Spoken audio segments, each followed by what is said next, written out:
Agnès Michel est née dans un village nommé Klingenberg en Allemagne le 21 septembre 1952.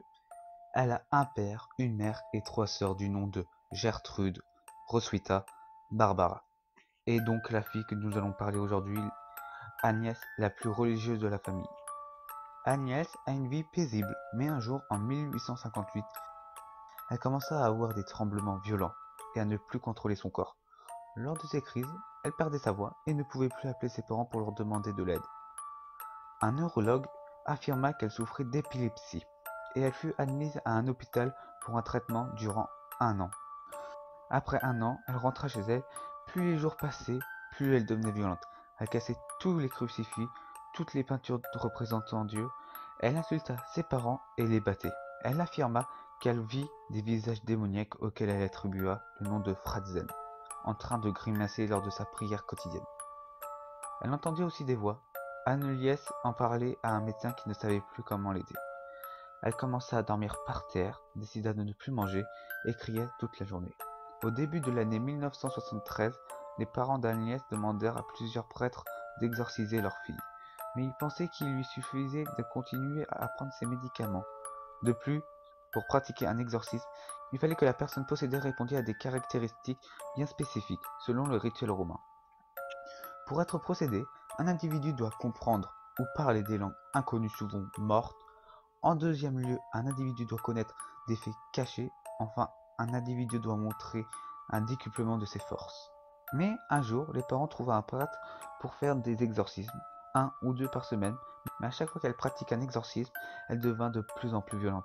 Elle insulta l'exorciste, ils étaient carrément obligés de l'attacher car elle tapait les parents et l'exorciste. Toutes les séances d'exorcisme étaient vaines.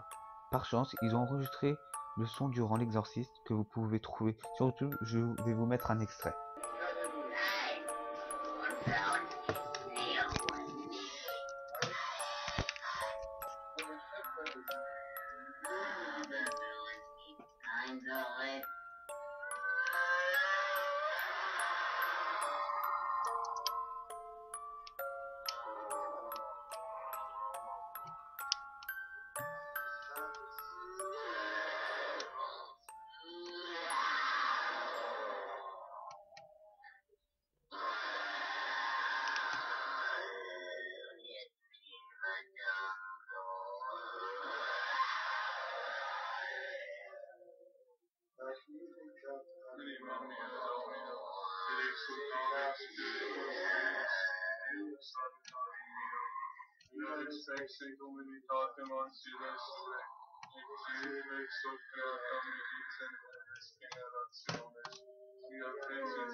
Au bout de 8 ans de maladie, la femme mourra, car elle ne s'alimentait plus du tout.